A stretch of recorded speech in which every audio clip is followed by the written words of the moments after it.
Hello, good evening to one and all.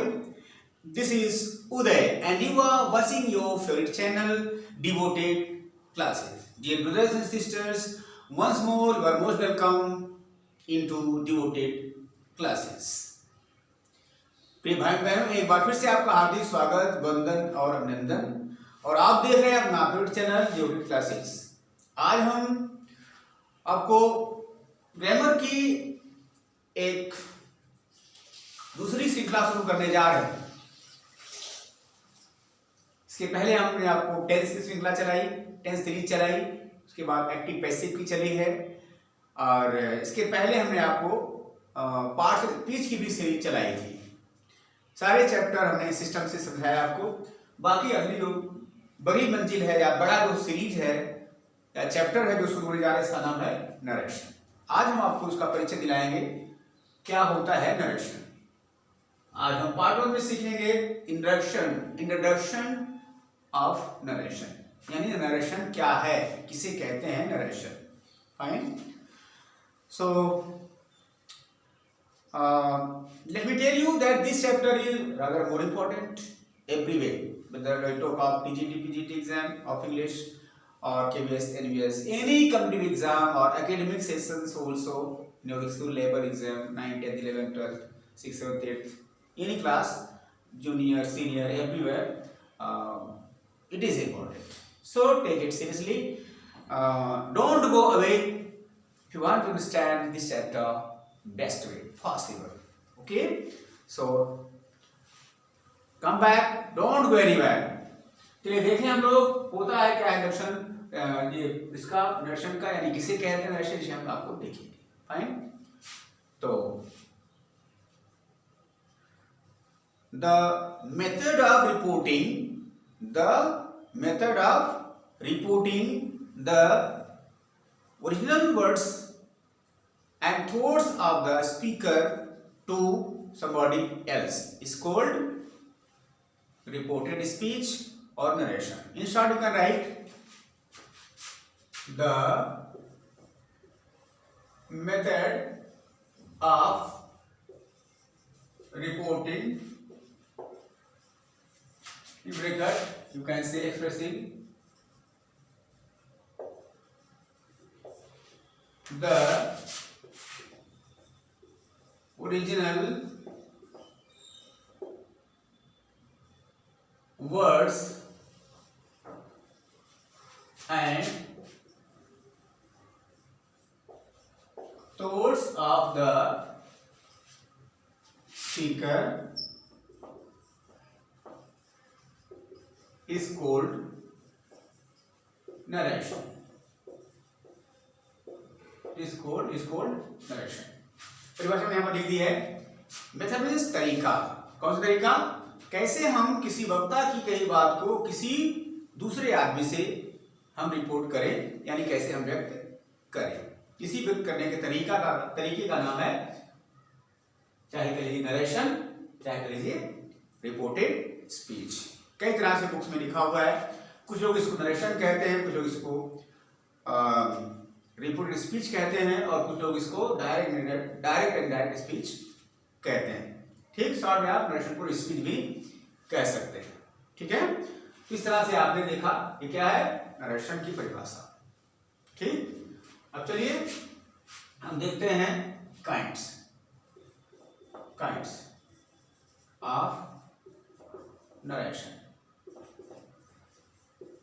Narration के कितने प्रकार हैं मैं आपको बता दूं। Narration has 2 kinds, or in other words there are 2 methods of reporting. There are 2 methods of reporting.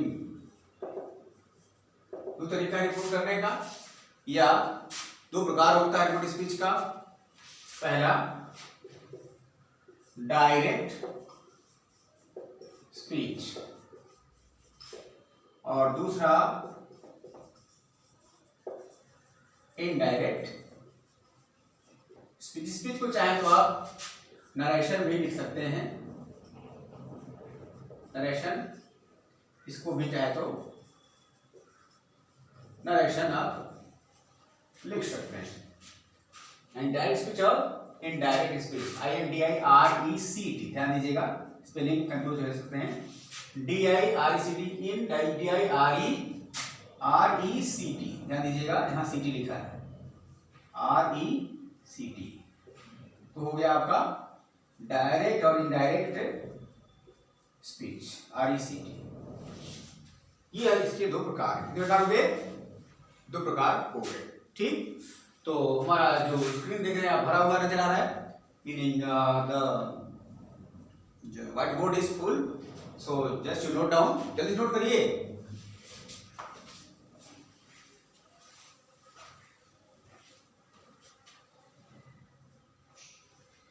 Very good, very good, note it down, या good. चलिए अब हम आगे बढ़ते हैं, ये समझेंगे कि डायरेक्ट स्पीच क्या है और इनडायरेक्ट स्पीच क्या है।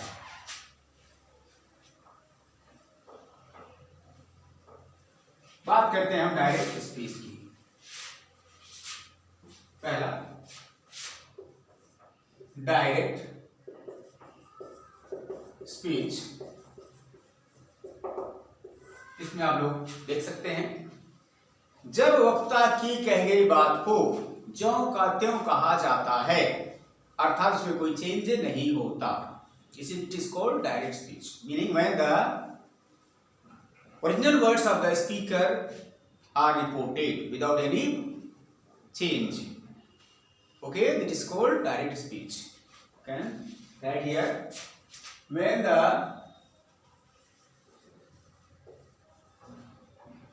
original words and sentences of the speaker are reported as they are, that is, it means there is no change, there is no change, it is called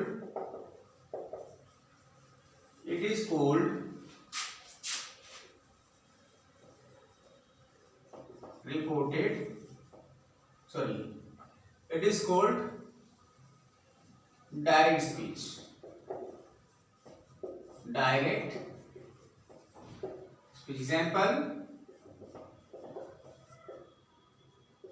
he said to me, I am fine now, ये आपका sentence है। ध्यान दिया, हमने लिखा है when the original words and sentences of the speaker are reported as they are, जब वास्तविक जो असली शब्द होते हैं किसी स्पीकर के, वक्ता के, उसे ज्यों का त्यों यदि हम किसी दूसरे आदमी से कहते हैं, रिपोर्ट करते हैं, व्यक्त करते हैं, जैसा उसने बोला था वैसा ही किसी और आदमी से हम कहते हैं या रिपोर्ट करते हैं, तो उसे कहते हैं डायरेक्ट स्पीच, इसमें कोई चेंज नहीं होता, ठीक। जैसे आप लीजिए, he said to me I am fine now, मान लीजिए कोई स्टूडेंट था, वो गया अपने स्कूल में, अपने टीचर से मिला, अपने दोस्त से मिला, और उससे पूछा हाउ आर यू, और उसने कहा अपने दोस्त से आई एम फाइन। अब वो आया मेरे पास, हमारे पास आया और बोला my, he said to me, meaning जो भी वो लड़का था, he said to me, he said to me, क्या कहा, I am fine now, मैंने इसमें कोई चेंज नहीं है। देखिए, जो I am fine now है, इसमें कोई चेंज कहीं नजर नहीं आ रहा है, जो कुछ उसने बोला था वही यहाँ पर लिखा गया है, ठीक है। इसी का नाम है डायरेक्ट स्पीच। क्या नाम है? Direct speech. ध्यान दीजिएगा, इसको हम ऐसे लिख सकते हैं, I am fine, I am fine now said he to me, said he to me। इसको ऐसे भी कहा जा सकता है, ठीक है। तो देखिए ध्यान से, यहां आई एम फाइन नाउ, यहां आई एम फाइन, इसमें कुछ ही नहीं होगा, बस केवल चेंज होगा स्थान का, ठीक। मतलब ये जो पोर्शन में था शुरू में आ गया, लेकिन वर्डिंग में कोई चेंजिंग नहीं हुई, ठीक। इसी का नाम है, मतलब चेंजिंग नहीं हुई कहानी, मतलब शुरू में आ सकता और अंत में आ सकता। ध्यान दीजिए, जहां भी रहेगा इस तरह का स्ट्रक्चर, तो इसमें एक पोर्शन जो होगा डबल इनवर्टेड कॉमास के अंदर होगा, और दूसरा इसके बाहर होगा। या यूं कह लो कि दो चोर थे, कितने चोर थे? दो चोर, दोनों चोरी करने गए साहब। जब चोरी करने गए तो चोरी करते समय एक पकड़ लिया गया, है ना, और दूसरा क्या हो गया? फरार हो गया, भाग गया, है ना। या यूं कह लो दो चोर थे, दोनों को जेल हो गई थी। क्या हुई थी? जेल। तब ये क्या हुआ? एक तो जेल में रह गया, एक उसमें से फरार हो गया, भाग गया, है ना। यूं कह लो इसका दो पार्ट हुआ। देखिए ये फरार है, इधर वाला पोर्शन, और एक जेल समझ लीजिए। मान लीजिए ये जो दो कॉमा के अंदर दिख रहा है ना, ये जेल है, साहब ये जेल बंद है, अभी ये बाहर हो गए, मुक्त हो गए। तो ये पहला चोर था, देखिए जो भाग गया, और एक दूसरा चोर जो अभी अंदर ही दीवार के अंदर, चारदीवारी के अंदर, यानी जेल की चारदीवारी में अभी भी बंद है ना। समस्या हो गई, वो नहीं भाग पाया, लेकिन ये भाग गया, चालाक था, ज्यादा अपना तेवरबाजी से कर भाग गया। खैर हमारा मतलब नहीं है, हम थोड़ा सा इंटरेस्टिंग बनाने के लिए थोड़ा सा मजाक कर रहे हैं।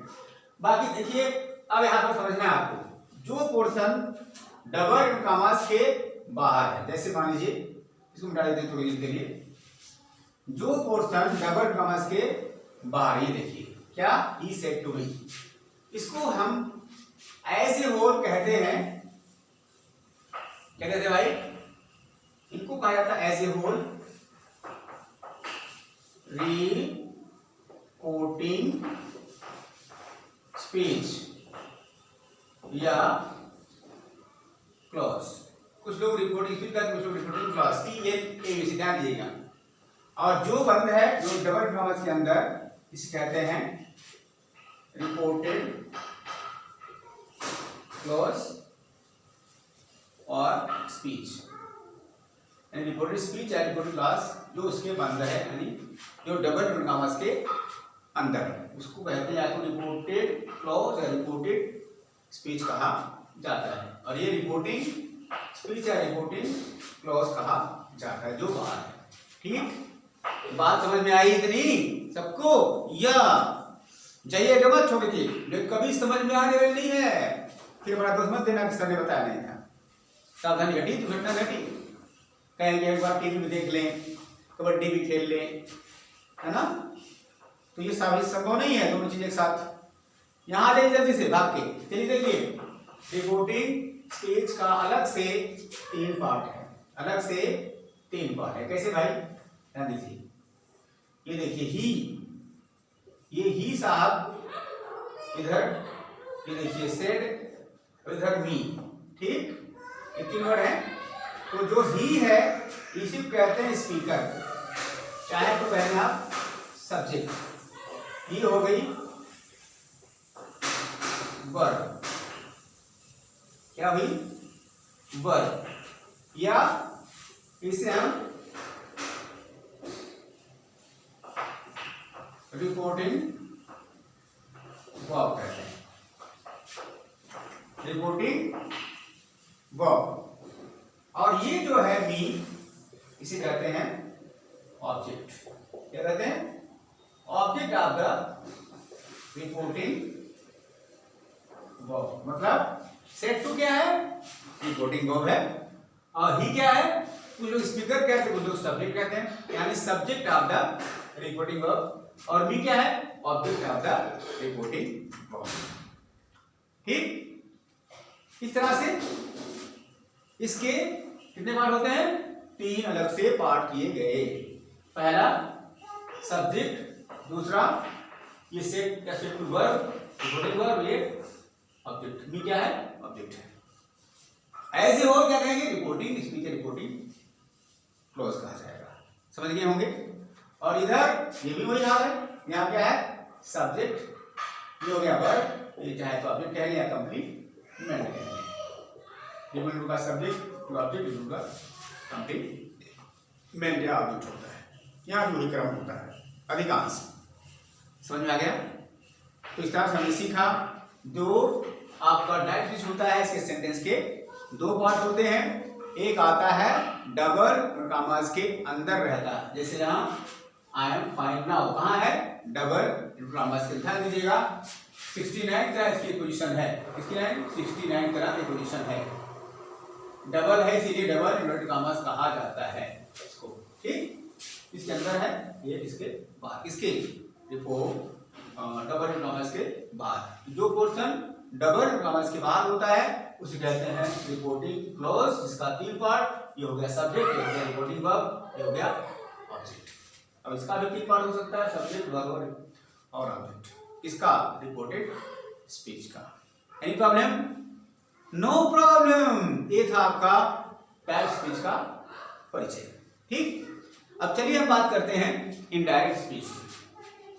तो नोट कर लीजिए जल्दी से, आगे जाने के पहले नोट करिए। सदमयटी दुर्घटना घटी, आगे जो जो आगे बढ़ते जाएंगे कठिनता बढ़ती जाएगी, इसलिए शुरू में ही इसको नोट करें। नोट कर लिए होंगे, गुड। चलिए मिटाते हैं, नहीं तो भाई स्क्रीनशॉट लीजिए, क्या जाता है आपका, स्क्रीनशॉट ले सकते हैं, ले लीजिए। ओके, रविट या ये था परिचय किसका, डायरेक्ट स्पीच का। अब बात करते हैं हम इनडायरेक्ट स्पीच की। क्या होता है भाई इसमें, लिखेंगे इनडायरेक्ट स्पीच। दूसरा इनडायरेक्ट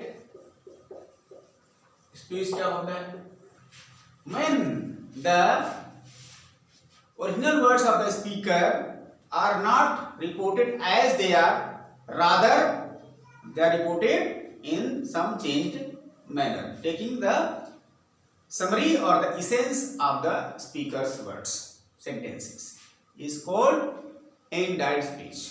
You can write, मतलब जब वक्ता की कही गई बात को ज्यों का त्यों हम नहीं कहेंगे, बल्कि उसके सारांश को लेकर कहेंगे, या उसकी क्या कहते हैं, बदले हुए ढंग से कहेंगे, तो इसे कहते हैं इनडायरेक्ट स्पीच। तो लिख सकते हैं, when the original words of the speaker are not reported as they are, but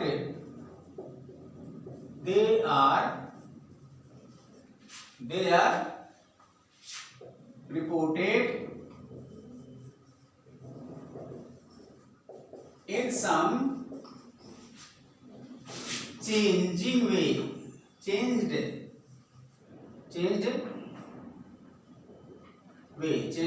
manner.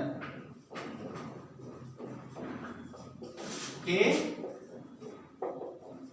it is called